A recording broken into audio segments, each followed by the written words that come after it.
Jesus prayed. Think about that. The Son of God, the one who calmed storms with a word, raised the dead with a command, and carried the full weight of divinity in human skin. He prayed. Not occasionally, not ceremonially, constantly. If anyone had the right to skip prayer, it was Jesus. He had direct access to the Father.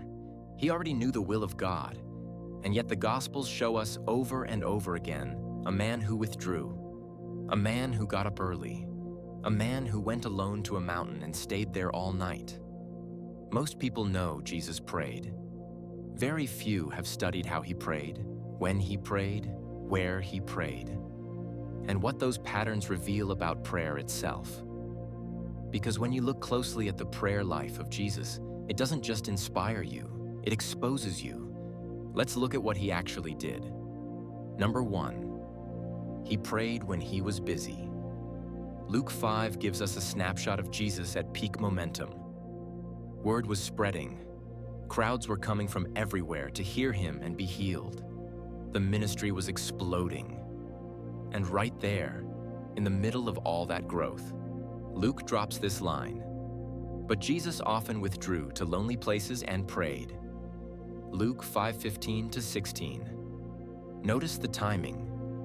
He didn't pray because things slowed down. He prayed because things sped up. The bigger the crowds got, the more deliberately he pulled away. That is the exact opposite of how most people operate. Most people treat prayer like a fire extinguisher, pulled out only in a crisis. Jesus treated it as a power source. He knew what we forget. Busyness is not a reason to skip prayer. Busyness is the reason to go deeper into it. The more on your plate, the more you need to be on your knees. Number 2, he prayed before every major decision. Luke 6 tells us that Jesus went out to a mountainside and spent the whole night praying to God. The very next morning, he called his disciples together and chose 12 of them as apostles. Luke 6:12-13. Here's what makes this extraordinary. Jesus already knew who to choose. He already knew Peter would deny him, Thomas would doubt, and Judas would betray him. He wasn't up there all night waiting on information he didn't have. So why pray all night? Because prayer was never about getting data from God. It was about being aligned with God. Jesus wasn't asking, who should I pick? He was surrendering the full weight of the decision, the gravity, the pain, the cost, back to the Father. He was saying, this is not just my mission, this is ours.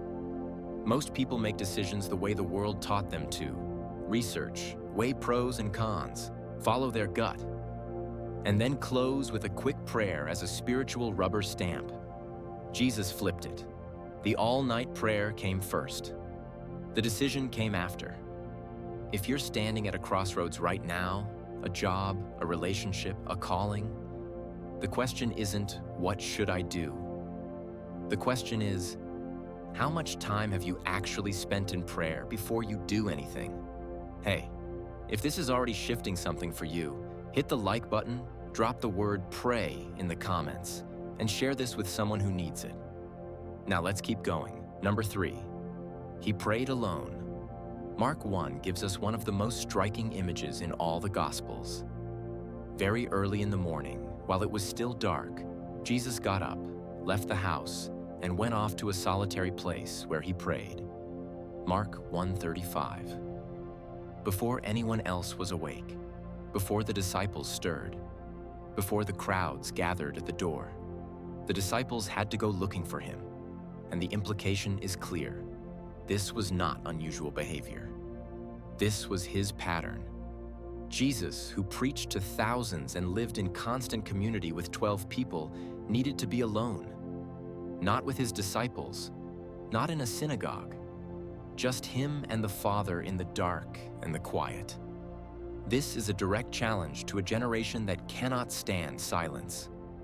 We fill every gap, every commute, every meal, every quiet moment with a podcast, a playlist, a scroll.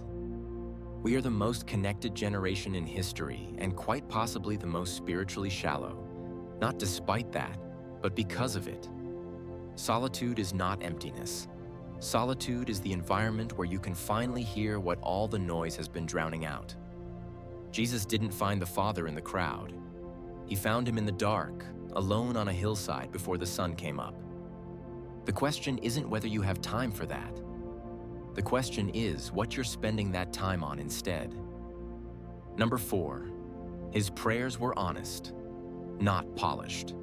The night before the cross in the Garden of Gethsemane, Jesus prayed, "Father, if you are willing, take this cup from me, yet not my will, but yours be done." Luke 22:42. Read that again. The Son of God asked for a way out. He didn't pray a polished, theologically composed prayer. He prayed what he actually felt. He was in agony. Luke tells us his sweat was like drops of blood. And the prayer that came out was raw, honest, desperate. "Father, I don't want this. If there's another way, please find it." And then, surrender. Not my will, yours. Hebrews 5:7 tells us that Jesus offered up prayers and petitions with fervent cries and tears. That is not composed religion. That is a son running to his Father with everything he carries. God is not looking for eloquence. He is looking for honesty followed by surrender. You can bring your fear. You can bring your dread. You can bring your "I don't want this." That is not a lack of faith. That is the beginning of it. The takeaway. What this teaches us. Pull it all together. Jesus prayed when things were going well. He prayed before making decisions. He prayed alone in the dark. And he prayed with complete honesty. Not because he doubted God, but because prayer was the living pulse of his relationship with the Father. It was not a discipline he practiced. It was a lifeline he depended on. Most of us treat prayer like a fire alarm.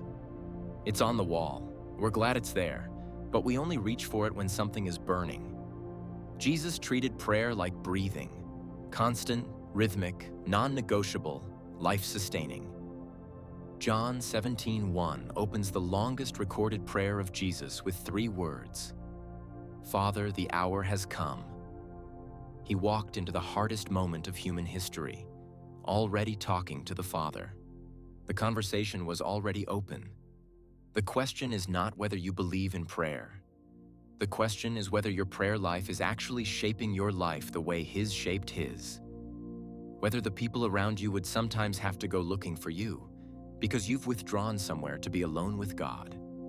Jesus, the Son of God, could not do what He was called to do without prayer. What makes us think we can? Subscribe to Bible Men for more scripture that doesn't just inform you, it transforms you.